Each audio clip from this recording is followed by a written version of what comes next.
अस्सलाम वालेकुम नाजरीन, आज बड़े भारी दिल के साथ मैं आप लोगों से मुखातब हूँ और मुझे समझ नहीं आ रही कि मैं आज के अपने वीलॉग का आगाज़ कहाँ से करूँ और कैसे करूँ। बड़े दुख के साथ कहना पड़ता है कि पाकिस्तानी टीम जो हमारी कौमी टीम है, जो इंटरनेशनल क्रिकेट टीम है, एक तसलसल के साथ ज़वाल का शिकार नज़र आती है।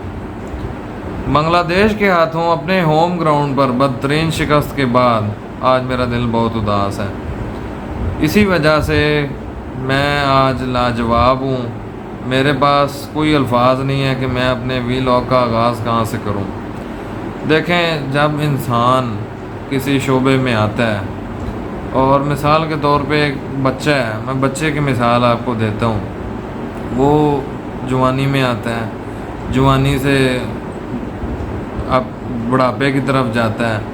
वो आहिस्ता आहिस्ता जब बड़ा होगा तो आहिस्ता आहिस्ता चीज़ों को सीखेगा, उसको तजर्बा आएगा, एक्सपोजर आएगा, 100 चीज़ें आएंगी और वो अपने आप को इम्प्रूव करेगा। ठीक है, बहुत सारी आपके अंदर खामियां भी होती हैं। आप सुपरमैन नहीं अल्लाह की तरफ से बन के आए, खामियां होती हैं, लेकिन आप हमेशा अपने आप को इम्प्रूव करने की कोशिश करते हैं। ये हवाला मैंने इस वजह से दिया क्योंकि अगर हम पाकिस्तानी टीम की बात करें तो उसमें दूर दूर तक मज़ीद चंद सालों तक भी कोई बेहतरी की गुंजाइश नज़र नहीं आ रही। अभी T20 वर्ल्ड कप 2024 की तमाम वीडियोस मैंने डिस्कस की, तमाम टॉपिक्स को डिस्कस किया और उसमें मेरा रोना, रमीज़ राजा का रोना, वकार यूनस का रोना, तमाम जितने जितने बड़े स्टार्स हैं उन सब का रोना एक ही था जो मेरा रोना था। 2024 का T20 वर्ल्ड कप एक ज़िंदा मिसाल थी जो हम बुरी तरीके से जलील हुए। आज हमें ऐसे दिन देखने पड़ रहे हैं कि हमें बांग्लादेश के हाथों में बुरी तरह से शिकस्त का सामना करना पड़ रहा है। यानी कौमी टीम ने कोई ऐसी टीम नहीं छोड़ी जिससे हमने वर्ल्ड रिकॉर्ड ना बनवाया हो। अफ़गानिस्तान से आप आ रहे, बांग्लादेश से आप आ रहे, T20 वर्ल्ड कप 2022 के अंदर जिम्बाब्वे से आप आ रहे, आयरलैंड से आप आ रहे, कनाडा से आप रो रो के जीते और बड़ी टीमों से तो आप वैसे ही हारते हैं। Australia, West Indies, India, England, मेरे तो अल्फाज ही नहीं है मेरे पास कि मैं बात क्या करूं। तो उनको हराना तो दूर की बात है, आप तो compete करने के भी लेवल पे भी नहीं है। आपके अंदर तो वो ताकत ही नहीं नज़र आ रही कि आप compete भी कर सकेंगे। इस टीम के अंदर ग्रुपिंग इतनी मौजूद है, हर बंदा कप्तानी के पीछे है। और कल चौथा दिन चल रहा था टेस्ट मैच का, तो शहीन शाह अफरीदी के जो बेटे की वलादत हुई है उसको लेके इतनी खुशियां मनाई जा रही थी कि टेस्ट मैच ड्रा हो जाएगा, टेस्ट का रुख इस तरफ चला जाएगा। लेकिन बांग्लादेशी टाइगर्स ने जो है वो टेस्ट का रुख ही बदल दिया। उनके स्पिनर्स ने, मेहदी हसन ने और शकीबुल हसन ने 7 विकेटें ली हैं। अब कप्तान शान मसूद को साथ सलाम है कि उसने सिर्फ़ और सिर्फ पेसर्स ही क्यों खिलाए हैं। रावलपिंडी की ठीक है एक सीधी विकेट थी, लेकिन पूरे टेस्ट मैच में एक स्पिनर भी नहीं आपने खिलाया। यार लानत है ऐसी कप्तानी के ऊपर। आप कराची किंग्स के कप्तान होंगे, आप अपने घर में कप्तान होंगे, लेकिन इंटरनेशनल लेवल की कप्तानी सॉरी टू से ऐसे नहीं होती कि आप एक टेस्ट लेवल पे कप्तानी कर रहे हैं, इंटरनेशनल लेवल के आप कैप्टन हैं, पाकिस्तान को रिप्रेजेंट कर रहे हैं और आप टेस्ट मैच के अंदर एक भी स्पिनर नहीं रख रहे। यार ऐसा कभी किसी कागज़ों में हुआ है, कभी किसी किताब में हुआ है कि आप टेस्ट के अंदर स्पिनर ही नहीं आप खिला रहे। आपकी बॉलिंग लाइनअप क्या थी? शहीन शाह अफरीदी, नसीम शाह, मोहम्मद अली। और मोहम्मद अली को कहाँ से मुंह उठा के आप ले आए हैं कि वो मुल्तान सुल्तान की तरफ से उस गरीब ने क्या खेल लिया है, आप उसको इधर ले आए हैं। मेरा मतलब है कि समझ में नहीं आती कि ये करते क्या हैं। सवाए आपके पास मोहम्मद रिजवान के, आपके पास कोई ऐसा बैट्समैन नहीं है जो पाकिस्तान को रन्स प्रोड्यूस करके दे सके। रिजवान की कुछ झलकियाँ मैं आपको इन शॉर्ट इस क्लिप के अंदर, वीडियो के अंदर आपको दिखाऊंगा। और जो स्पेशली उन्होंने कैच पकड़ा नसीम शाह की बॉल पे, कमाल कैच था। लेकिन बात यह है कि एक बंदा अकेला कुछ नहीं होता, अकेला बंदा जंग नहीं लड़ सकता। अकेला बंदा भी जंग लड़ने जाएगा तो वो कहेगा कि भाई मेरे बाकी सिपाही किधर हैं, मैं अकेला बंदा कितने औजारों के साथ लड़ूं। वो कुछ नहीं कर सकता।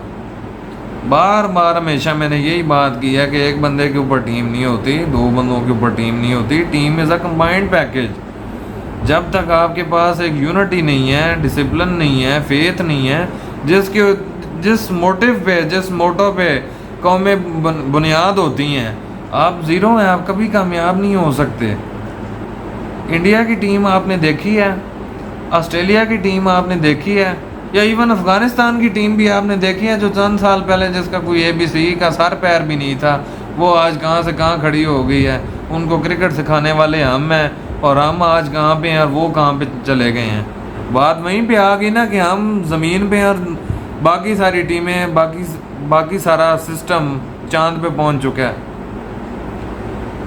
आज अहमद शहजाद भी भड़क पड़े, वकार यूनुस, वसीम अकरम। मेरे पास मतलब अल्फाज नहीं है कि मैं किन किन लोगों के नाम लूँ जो इस मौजू के ऊपर आज भड़क पड़े हैं। लानत है ऐसी क्रिकेट टीम पे जो अपने मुल्क के लिए नहीं खेल सकते, जो प्लानिंग नहीं कर सकते, जो एग्जीक्यूशन नहीं कर सकते। और सिर्फ लानत मैं प्लेयर्स को नहीं दूंगा, साथ साथ मैनेजमेंट और सिस्टम को भी दूंगा, क्योंकि वो इस पूरे खामियाजे के कसूरवार हैं। वो इस टीम में ग्रुपिंग है, हर बंदा कप्तानी के पीछे है, हर बंदे का कोई गेम प्लान नहीं है। हमने अगर खेलने जाना है तो हमने रन्स किस तरह करने हैं। शहीन शाह अफरीदी टेल एंडर्स को आउट करके बड़ा खुश हो रहा है कि जी मैंने तो बड़े आउट कर लिए हैं। इंशाल्लाह आने वाली वीडियोस में हम उनकी स्ट्रगल के ऊपर भी बात करेंगे, जब से वो कौमी टीम में आए और जब से लेके अब तक जो उन्होंने कारनामे सर अंजाम दिए हैं। ओ भाई, मेन बैट्समैन को आउट करना वो और चीज़ है, टेल एंडर्स को आउट करना और चीज़ है। ये भी मुझे आज बताना पड़ेगा क्या? आप इंटरनेशनल लेवल पे पाकिस्तान टीम को रिप्रेजेंट कर रहे हैं, कोई गली महल्ले की क्रिकेट नहीं आप खेल रहे। एक आउट कर लिया तो ऐसे कर लिया तो आपने जनाब बड़ी विकेट निकाल ली है। मतलब शान मसूद की कप्तानी को साथ सलाम है कि यार उसको नहीं था पता उस बंदे को कि चौथे पाँचवें दिन विकेट टर्न लेना शुरू कर देती है, तो हमारे पास कम से कम एक आधा स्पिनर है ही नहीं। और वो उस चीज़ को प्रूव कर गया कि शान एक अच्छे कप्तान नहीं है। कप्तानी ज़रूर रगड़ी जाती है जब आप मैच हारते हैं, जब आप शिकस्त का सामना जब आप करते हैं। और उसने ये एक प्रोमिनेंट मार्क अपनी कप्तानी के ऊपर छोड़ दिया। आप देखें कि मेहदी हसन और शाकिबुल हसन जो उनके ऑलराउंडर हैं, शाकिबुल हसन, उन्होंने 7 विकेटें ली हैं दूसरी इनिंग्स में। 4 मेहदी के आउट थे और 3 शाकिबुल हसन के थे।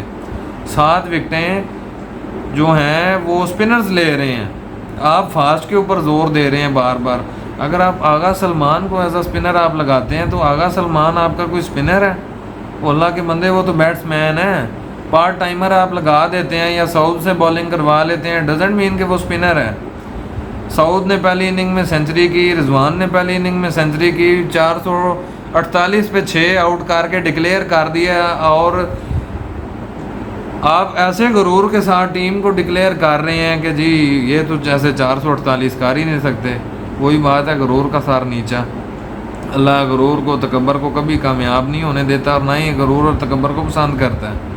भाई अगली टीम भी खेलने आई है, वो ठीक है आपकी मेहमान टीम है, लेकिन उन्होंने चूड़ियाँ नहीं पहनी हुई। वो खेलने आए हैं मैदान में और उन्होंने साबित किया है 565 रन मार के। डूब मरने का मुकाम है कि 565 रन यानी 550 रन आप बांग्लादेश जैसी टीम से आप खा रहे हैं। डूब मरने का मुकाम है। यकीन माने मेरे पास अल्फाज नहीं है कि मैं कैसे कैसे अल्फाज इस्तेमाल करूं। और 117 रन की लीड थी, वो बमुश्किल रो दो के पूरी हुई है। 29 रन की लीड हमारी बकाया थी। 146 रन पे कौमी टीम दूसरी इनिंग्स में आउट हो रही है और 30 रन का हदफ दे रही है, जैसे सामने गली महल्ले की टीम है या दूध पीते बच्चे खड़े हुए हैं सामने। उन्होंने तो फौरी तौर पे मैच साइड पे करके एक तारीखी रिकॉर्ड बना दिया है एक क्रिकेट की हिस्ट्री में कि बांग्लादेश की टीम ने ग्रीन शर्ट्स को चारों शाने चित कर दिया है। मतलब देखें, मैंने अगर T20 वर्ल्ड कप 2024 की बात की थी ना, ज़वाल पजीर हुए हम, ठीक है, वो चैप्टर क्लोज हुआ, हम आगे की तरफ हमने सोचा। लेकिन कुछ इम्प्रूवमेंट तो नज़र आए, कोई प्लानिंग तो नज़र आए, कोई एग्जीक्यूशन तो नज़र आए। अंधे हो गए हैं, पैसा जब आ रहा है अंधे हो गए हैं कि बस हमें पैसा आ रहा है तो हमें तो ज़रूरत ही कोई नहीं है। हराम कर रहे हैं ये पैसे अपने सारे, जितनी आसाइशें इनको दी जा रही हैं, जितने कॉन्ट्रैक्ट्स इनको दिए जा रहे हैं, जितनी स्पॉन्सरशिप्स इनको दिए जा रही हैं, जितने इनको बाहर के टूर दिए जा रहे हैं, ये सब ख़त्म करने चाहिए। पाकिस्तान ऑलरेडी एक गरीब मुल्क है, इस मुल्क में ऑलरेडी कोई सलाहियत नहीं है किसी हिसाब से भी, और अवाम का पैसा, हमारा खून चूस के वो पैसा इनको दिया जा रहा है। भाई क्यों हम टैक्स पे टैक्स भरते जाएं, टैक्स पे टैक्स भरते रहें, अवाम परेशान हो जाए महंगाई से और इनको आसाइशें मिल रही हैं। परफॉर्मेंस 50 रुपये की भी नहीं है। इस 50 रुपये की परफॉर्मेंस से रिलेटेड आप लोगों को शायद याद दहानी कराऊँ कि पीसीबी ने बड़े स्ट्रिक्ट एक्शंस लिए थे सेंट्रल कॉन्ट्रैक्ट से हवाले। अगर वो कोई वीडियो देखना चाहे तो वो मुझे कमेंट्स में मेंशन करके बताए, मैं कमेंट सेक्शन में उस वीडियो का लिंक आप लोगों को मेंशन कर दूंगा, और आपको वहाँ पे भी दूध का दूध और पानी का पानी होगा कि इन लोगों की असल औकात क्या है। ये बड़े नेशनल हीरोज़ हमारे बने फिरते हैं, इनकी टके की औकात नहीं है। बाबर आजम जो एक आपका एक एसेट था, आप उसको भी ख़राब कर रहे हैं, आप उसको भी जो है ज़ाया कर रहे हैं। वो मेंटली साइकोलॉजिकली अपने आप को फ्री ही फील नहीं कर रहा। वो भाई वो कैसे स्कोर करेगा 20 रन 22 रन 25 रन 30 रन। मैं उस जैसे बैट्समैन के लिए कोई स्कोर नहीं समझता। वो बैट्समैन है जिसका विराट कोहली से कंपैरिजन होता है। विराट कोहली दुनिया के नंबर 1 बैट्समैनों में शुमार होता है। तो बाबर का 50 से कम स्कोर तो मैं मानता ही नहीं हूँ किसी सूरत भी, और मैं क्या कोई भी नहीं मानेगा। 1 डाउन बैट्समैन पे बड़ी जिम्मेदारी होती है। शान की जो कप्तान है जी, उनकी तो शान ही बड़ी है। उनकी अपनी परफॉर्मेंस क्या है। अभी 6 माह पहले अगर हम जाएं तो ऑस्ट्रेलिया के अंदर आपने सीरीज़ वाइट वाश हुए, आप सिडनी में हारे, मेलबर्न में हारे, पर्थ में हारे, उससे भी नहीं यार आप लोगों ने सीखा। आप क्रिकेट के हर शोबे को, हर फॉर्मेट का आप जनाजा निकाल रहे हैं बुरे तरीके से और वाज़ेह तरीके से। 1 डे फॉर्मेट का मैच आएगा नवंबर में जाके, ये फिर हारेंगे, वाइट वॉश होगा, ये सीरीज़ हार जाएंगे, ये कहेंगे यार वो तो साल के बाद हमारी सीरीज़ आई थी तो हमसे तो खेला नहीं गया। टेस्ट में आप 0, T20 में आप 0, 1 डे में आप 0।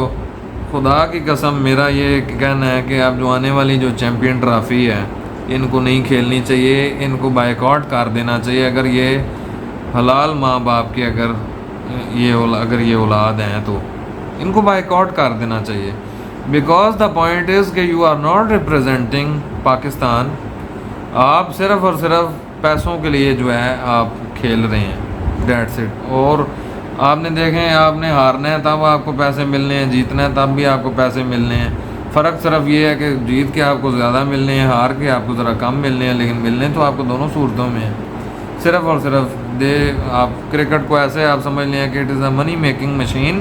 तो हम क्रिकेट खेलते रहते हैं, हमारा पैसा बनता रहेगा, जीतना हारना भाड़ में जाए, हमें तो कोई फ़र्क ही नहीं पड़ता, पैसा मिल रहा है। जब तक इनकी आसाइशों पे कट नहीं लगेगा इनको अक्ल नहीं आएगी। सो मेरी अगर वीडियो अगर किसी को पसंद आई है तो वो आगे अपने दोस्तों में भी शेयर करे, ख़ुद भी लाइक करे, कमेंट करे।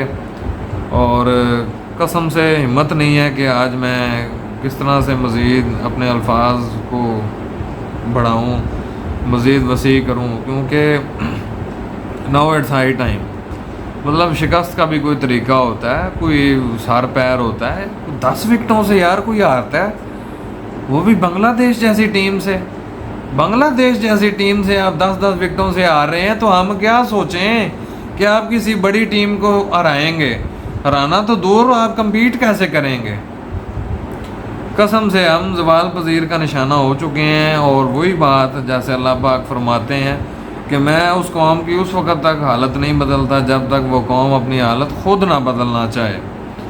तो बड़े दुखी भरे अल्फाज हैं मेरे, और मैं जितनी भी दास्तान सुनाता चला जाऊँगा मेरे दुख के साथ अल्फाज कभी ख़त्म नहीं होंगे, क्योंकि ये मौजू ही इस तरह का है। तो चलें नाजरीन, मुझे अब इजाज़त दें।